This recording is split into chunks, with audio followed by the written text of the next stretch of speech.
framing questions which have echoed across time.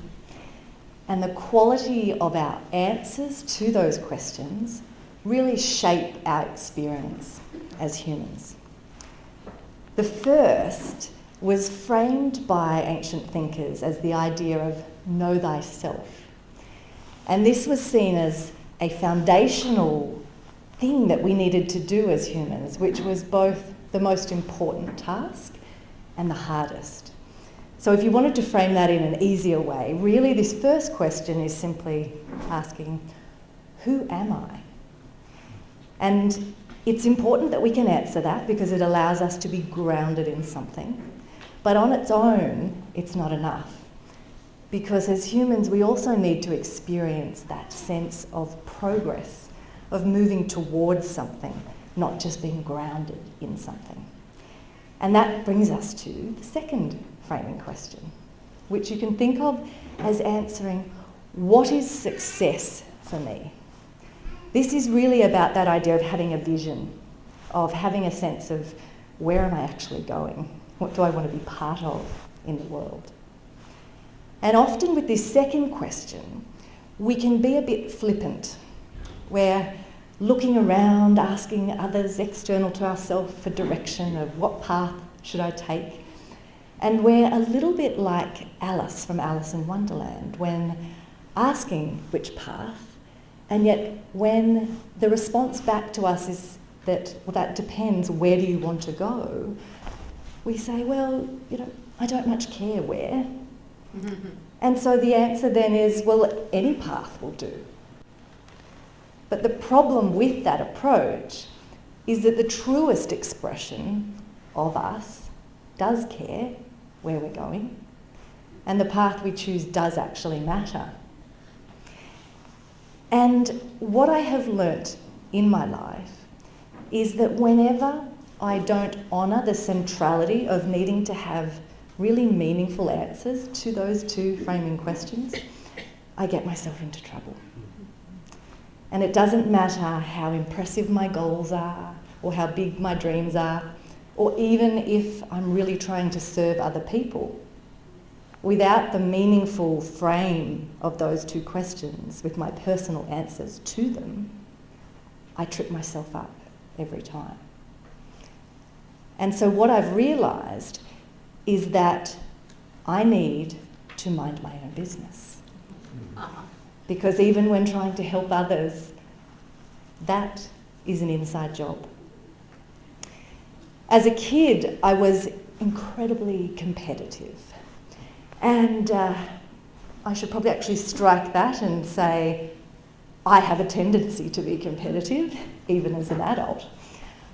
But if I go back to when I was younger, my answers to those two framing questions were combined, sort of messy and connected to my competitiveness and to my simplistic response. If I had been asked those questions, I would have said, who am I? A winner. What does success look like for me?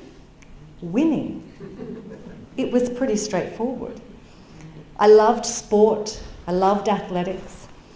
But let me give you a little example by telling you a story that will kind of show you how my simplistic responses to those questions kept getting me in very unsatisfying situations.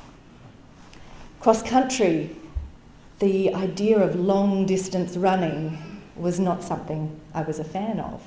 And every year I would promise myself that this year would be different and I would not get competitive and run, but I would stand at the start line, the gun would go, and it never took long before the influence of my answers to those questions would take me over.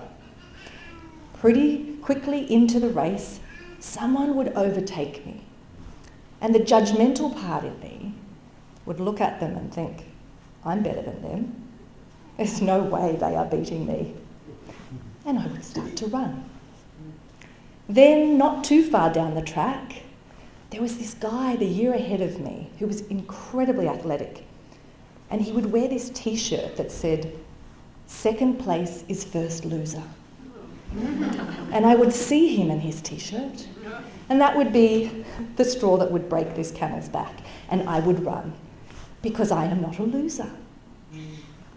But as I would cross that finish line, it would dawn on me that those decisions I had made, driven by my very simplistic answers to these questions, had got me once again into a situation where now I had to run that race again, representing my school at zone and then state, and then I kept running this race, not learning that when you run someone else's race, even winning is not satisfying.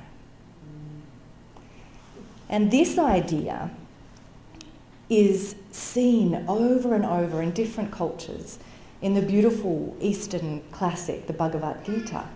Krishna talks to Arjuna and says that you are better off losing at your own dharma than winning at someone else's. And this idea of dharma is simply thinking about it as your calling or mission or purpose, the unique role that you are here to play. If you are competitive and like winning, that concept is a pretty hard one to swallow because you want to win. But it is so true that we are better off losing while trying to run our own race than winning running someone else's. We are surrounded in society by all of these messages, though, that tell us things like, you can be anything you want to be. To which I would simply respond, at what cost? We're equally told things like, the way that you do anything is the way that you do everything. There's these sort of ideas being presented to us as truths. And yet, if I am to pour myself into, give myself over to every single issue, cause and person with the same level of intensity, I'm going to be exhausted and burnt out very quickly. And in fact, the people and the issues I care about most are going to suffer because I will be spread so thin. And so what I continually have had to remind myself is that strategy is saying no to good things, which means we have to figure out these filters and what is most important to us if we are to be able to run that race well. And as someone who has a really strong sense of that mission and purpose that for me is deeply woven into my work, where I am seeking to do things that are quite external to myself, where I am looking to try to recreate and reimagine the purpose of business and change people's ideas about that, support leaders running small and medium-sized businesses around the world. When I stop and say, how do I actually make that sustainable? How do I be more impactful? And how do I get to that place where my own brilliance can come to the fore? That comes right back to the fact that I need to mind my own business and do the inside work. And to help me in that, as I so often fall into unhelpful ways of patterns of behaviour, I created this little framework for myself as the reminder, and I wanted to share that with you quickly. So there's two parts to how I try to stay on track with this stuff. One I call my business, and one I call none of my business. Incredibly creative of me, I know. But in the my business category, I have these few ideas which captures what is my work to do. And this is how I frame them. I need to cultivate the conditions that allow me to channel my calling and then be consistent and curated in sharing that message. That's it. That's my job. And I can't do that job unless I have really thought about and have meaningful and personal answers to those two framing questions of who am I? If I don't know who I am, there is no chance I can cultivate those conditions that will be right for me to support me and allow me to channel my calling. If I don't know what success looks like for me and what I want to be part of creating in the world, I can't possibly do that channel my calling piece well. And I certainly will not have the discipline to be consistent or curated, because those things do not come naturally to me. And so that is my job. But I had to create the second category of the framework because I tend to get lost and fall out of that many times over. And so in the none of my business category, I say, when I find myself in that place, I need to realise my role and release responsibility of whether my message is resonating or getting results. And you might say, hang on a minute, are you saying that you don't actually care whether you're making change or having an impact? And I'm absolutely not saying that.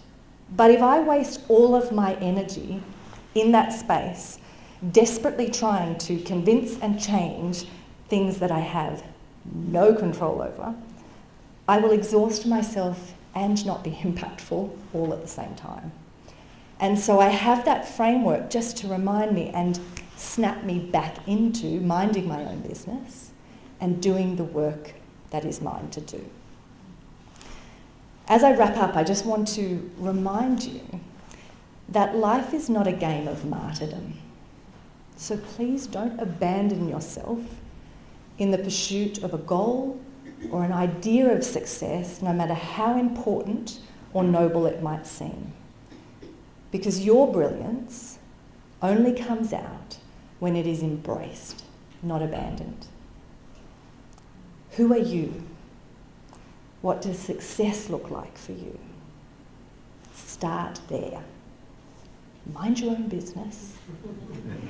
And in becoming the fullest, truest expression of your unique self, you will be a gift to the people and the issues that you care about.